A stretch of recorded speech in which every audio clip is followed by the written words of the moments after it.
everybody? It's your girl, Marceia Hawkins, here live at the Golden State Film Festival. I am here with author and independent film producer who directed, produced, and wrote the independent silent short film Trombone Jones, Mr. Chris Rutledge. How you doing this evening? I'm great. So Appreciate you for having me. Of course. So Yes. I saw your short film.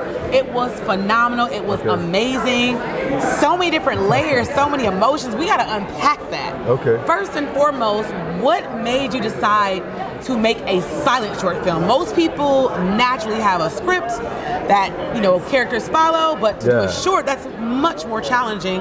How did you come to that decision? I like present myself with creative challenges, and I realized that film in its original form were silent films, and I wanted to challenge myself with being able to convey a story on screen. Absolutely. With visuals and their acting ability and the set and the music and the sound as a way of telling the story visually. A lot of amateur screenwriters make the mistake of having too much dialogue and telling the story, having your character tell the story. I wanted to challenge myself by having no dialogue and having it fully reliant upon the acting ability of the characters. And one of my actors, they've all done an incredible job, and one of them did so well that last year he was nominated for Best Actor. That is amazing. Yeah, thank you. Were you a little nervous though? Because I think, when people tend to do silent films, it can be risky. It's so very was there a risky. level of I'm taking a gamble, or did you feel like, I got this, it doesn't matter? Absolutely, it's very risky. Even when I hired the DP and he had the script, they said, oh, this is a silent film. It kind of took him back, like, this is different, and so I welcomed the challenge, and I was definitely skeptical at first, but I feel like, as an indie filmmaker, it's you have a lot of liberty to sort of be creative. Absolutely. And I said, you know what, let me just go ahead and just go all out and do it the way that I imagined it, and it turned out great. That is amazing. So, Trombone Jones, lots of different elements. What made you decide to make one of the focal points of this film the trombone? Out of all the instruments, an organ, a piano, a flute, a violin, why the trombone? What was the significance of that? That's a great question. I realized there's, first of all, I love music. Music is very pervasive in everything that I do. I actually played the trumpet for 6 years.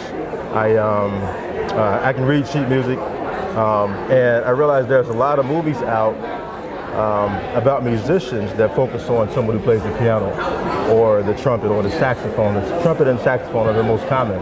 I've never seen a movie about a trombonist, so I figured let me try an instrument that's different. Again, another risk by using the trombone, and it turned out great. One of the challenges there was trying to find someone who could act, but also could possibly play the trombone. I wasn't really playing up on that skill set too much because I'm like, it's going to be hard to find someone who can play the trombone and act. And I preferred to have a veteran. So the actor that I found is a former U.S. Marine. And how'd you find him? I set up a casting call for the audition, him and several others. And when I saw him, I was like, yo, that's the one. Even though he didn't know it right away, because I had like a B-list actor who was still considered for it, who was considering taking the role, and they passed based on their schedule, but I still wanted him over that person. And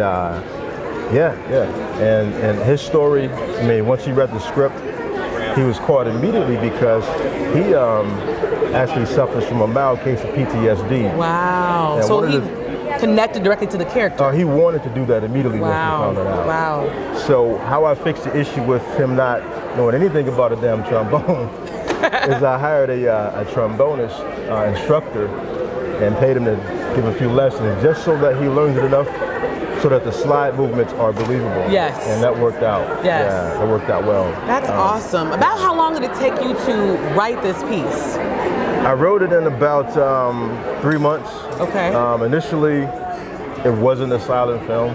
It was a short film about this trombonist who's a former Marine struggling with PTSD. And that part of it stayed the same, but I decided to make it a silent film as a greater challenge for myself. Now, what was the connection to you really wanting to kind of emphasize about a veteran having PTSD. Like, where did that element come from? Is there like a personal connection to that? I would say, yeah, there was, I realized that mental illness is something that's stigmatized. It's stigmatized mostly within the Black community. Absolutely. So I kind of wanted to make sure that was conveyed out there. I've actually myself personally suffered from depression in the past. Didn't know what the hell it was. Yeah. Once I found out what it was, got it cured, and this was 20 years ago, and I've been fine ever since. So kind of want to bring awareness to that and remove the stigma, so if someone else is dealing with the same thing, they realize that it's an ailment, it's like a cold. Yeah. You know what I mean? Absolutely. And you know, also because of you know, veterans who suffer from that. I'm not a Marine, but I feel like I'm a Marine at heart because I actually considered going to the Marine Corps twice. Wow. Right out of high school, didn't pan out, and right after college, I was going to go to officer candidate school. Okay. So for me, I kind of have like a bit of empathy for them and wanting to try to like bring awareness to something that's been overshadowed. Absolutely. Yeah. Absolutely. Yeah. Now, I know we're here in Los Angeles right now, you know, the land of the stars, but you actually did not film it here in Los Angeles, right? Oh, you yeah, filmed that's it right. in Atlanta, Georgia. Yeah. What made you select out of all the cities in the United States to film it in Atlanta? What was that? Well, I just moved here last year, and I was living in Atlanta at the time, and built up a great network of friends out there. I was there for 15 years, and you know, the setting there was perfect. It was perfect to shoot it there. A lot of creative locations I was able to find, and yeah, it worked out great. The cinematography was amazing. I mean, I love the drone shots. I mean, you had a drone shot of the city, and I was like, okay. So the singer, the music. Let's talk about.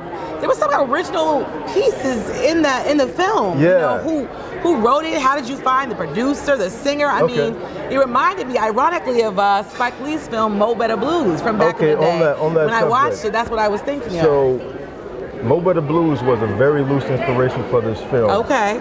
So I know my movies. And no doubt, no doubt. And Gleek Williams, his demise is sort of what this movie encompasses. It's pretty much based on that period. And Mo Better Blues is my favorite movie, by the way. Oh, wow. Not one of my favorites, it's my absolute favorite movies. So I kind of want to pay homage to Spike Lee and that body of work with this film. And certainly couldn't use the trumpet, obviously, because he played the trumpet there, but yeah, that was one of the motivations for that. The music, I had a few songs in mind. One by Ella Fitzgerald, Azure. Okay. And there was one other by Groove Armada. And a friend of mine's, frat brother of mine, Omega, Rue, Eric Gilkey, who's a musician. And I gave him those two songs, and I said, dog, I need you to create an original song for this film. And kind of gave him the tone. And he came up with this incredible song called Vibranium Soul. So it's an original track he made with this for the film. You know, he compiled the band, the guitarist, the vocalist we hear in there as well. And then there's a second song also they produced as well for the film. And very soon, they're going to be releasing the soundtrack with several more songs on iTunes. And people have actually been asking about the song. Yo, what can I loved it. And it's not available yet, but it will be very soon on TromboneJonesFilm.com. Okay. Yeah. Okay. Yeah. So I know you work on multiple projects. You've written some books. I want everybody who's watching, the fans of you, the fans of this film, to kind of know what books could they buy that you've already written, and then what projects are coming up so they can support. That's a good question. I've written 2 books. I'm an author too. I've written Murder at Venegones. It's a crime fiction novel based in my hometown of Chicago. About a feud between 2 mafia families. Wrote that a few years ago. I'm working on a series for that. Actually, I went to Italy a few months ago, Milan, for research, and Venegono Superiore, which is where they're from, and I'll be finishing book 2 sometime this year. My second book is called Asclepius, and if you look both of these up on Amazon, you'll find them. Look up Asclepius novel, and you'll find it. Okay. And what is Asclepius? I'm sorry to cut you off, but Asclepius. Yeah. I mean, you took us to like SAT 101. Who knows what Asclepius means? I know I don't. I mean, can you tell us that so we don't? It's elusive here. Asclepius. I'm feeling very Asclepius. You look Asclepius. So Asclepius is he's the Greek god of medicine. Okay. The equivalent to him is Imhotep. Oh, who's the father of Imhotep. medicine, Okay. you know, and Egyptian history. And what this book is about is loosely based on the deaths and disappearances of alternative medicine doctors. Okay. Which has actually been happening. Wow. And I decided to fictionalize the story around it as a way of kind of bringing awareness to that. And in the form of fiction. Okay. Yeah. That's what's up. Okay. Yeah. And then what about films? Anything else you're working on coming up? Yeah, actually I've written a screenplay for Asclepius. In fact, I wrote a screenplay first. And my next film project is going to be me producing that film. That'll be dope. And that will be shot in Atlanta just because the story is based in Atlanta. Okay. So we're going to shoot on location a lot of places. And, That'll be dope. I'm working on raising the money for that now to shoot that out there. That is as dope. a feature.